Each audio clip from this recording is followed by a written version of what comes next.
বলিউডের রঙিন দুনিয়ায় তারা ছিলেন একসময় সবচেয়ে আলোচিত জুটি। একের পর এক হিট গান ও সিনেমা উপহার দিয়ে দর্শকের হৃদয় জয় করেছিলেন অক্ষয় কুমার আর রবিনা টেন্ডন। রূপালী পর্দার রোমাঞ্চ যেন ছড়িয়ে পড়েছিল তাদের ব্যক্তিজীবনেও। প্রেমের গুঞ্জনে উত্তাল হয়েছিল ভারতীয় ফিল্ম ইন্ডাস্ট্রি, কিন্তু হঠাৎ করেই সেই সম্পর্ক ভেঙে যায়।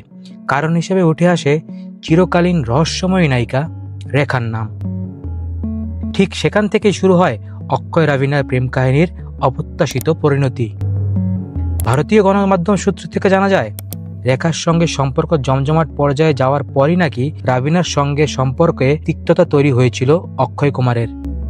এমনকি তাদের মধ্যে তীব্র কথা কাটাকাটি হয়েছিল। সেই কথা কাটাকাটি হাতাহাতি পর্যায়ে চলে যায় সেটের মধ্যেই। পরে সেট ছেড়ে বেরিয়ে গিয়েছিলেন রবিনা। দুই অভিনেতার এমন স্বরূপ দেখে পরিচালক, প্রযোজক সকলেরই মাথায় হাত পড়ে গিয়েছিল সে সময়। ডেস্ক রিপোর্ট, বিনোদন ডেস্ক, খবরের দেশ।